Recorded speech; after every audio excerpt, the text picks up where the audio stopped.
안녕하세요. 다킴스 다이어트 간헐가 전문의 다킴입니다. 오늘 이 시간 여러분과 같이 나눌 내용은요, 바로 여러 가지 다이어트 식이 방법과 관련된 내용입니다.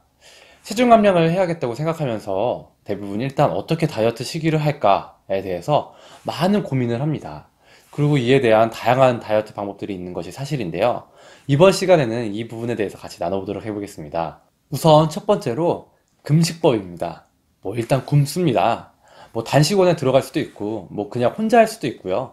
되는 대로 그냥 굶습니다. 굶게 되면 일단 다이어트 초반에 체중은 많이 줄어들게 되거든요. 하지만 우리 몸에 열량이 들어오지 않게 되면 우리 몸 자체의 에너지를 사용하게 되는데, 먼저 몸 안에 있는 당을 사용하고 이후 근육에서 에너지원을 얻어 사용하게 되고, 마지막으로 지방에서 열량을 취하게 됩니다. 그런데 이러한 단식 다이어트를 하다가 중간에 그만두게 될 경우 우리 몸은 적게나마 소모된 지방을 먼저 찌울 뿐 아니라 다음에 또 올지 모르는 열량 저하 상태를 대비해서 더 많은 지방을 저장하려 합니다. 왜냐하면 지방이 탄수화물과 단백질보다 2배가 넘는 열량을 가지고 있기 때문에 더 효율적인 에너지 저장고 역할을 하므로 먼저 지방을 저장하게 됩니다. 반면에 근육은 오랜 기간 걸쳐 재생이 되기 때문에 몇 번 단식을 하게 되면 점점 근육은 줄어들게 되고 지방이 늘어나는 그러한 체형이 되게 됩니다. 네, 이로 인해 요요가 자주 오게 됩니다. 실제로 국내의 한 대학 연구에서는 9일간의 단식을 포함한 2주간의 절식요법을 실험한 결과 체중은 빠졌으나 근육량이 지방량보다 약 1.8배 더 빠지게 되고 체지방률은 오히려 더 상승하게 되었으며 기초대사량은 120kcal 정도 더 감소했다고 보고하였습니다. 결국 이러한 단식은 다이어트에 있어서는 안 좋은 결과만 낳게 될 것입니다. 두 번째, 간헐적 단식입니다. 이 다이어트 식이법은 논란이 되는 방법입니다. 일단 이 방법은 5일이나 6일 정도는 일반적인 식사를 하시고 하루나 이틀 정도는 단식을 하는 방법이 있으며, 또 때로는 그냥 1일 1식 등을 이러한 간헐적 단식에 포함시키기도 합니다.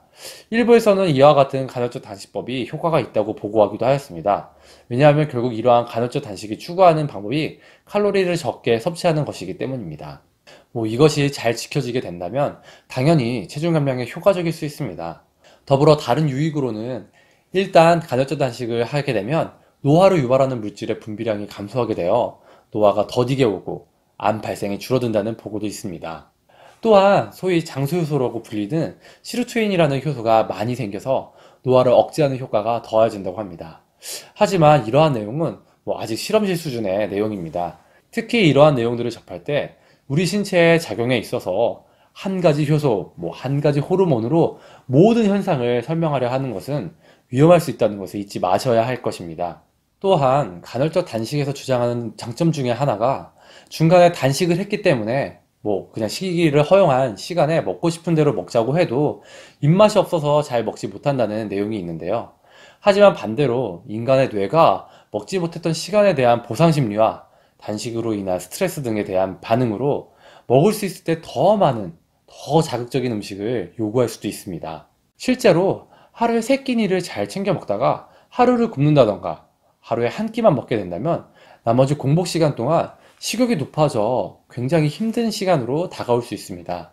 다이어트와 관련된 한 연구에서는 간헐적 단식을 실천한 그룹의 중도 탈락률이 약 40% 정도라고 하니 끝까지 이 방법을 유지해서 다이어트를 한다는 것은 쉬운 일이 아닌 것 같습니다. 세 번째, 간헐적 자유식 혹은 다이어트 보상 허용식입니다. 간헐적 단식과는 반대 개념으로 수일간 저열량식을 하다가 특정한 하루는 평소 먹던 대로 혹은 정말 훨씬 더 많은 양을 먹는 그러한 다이어트 방법입니다.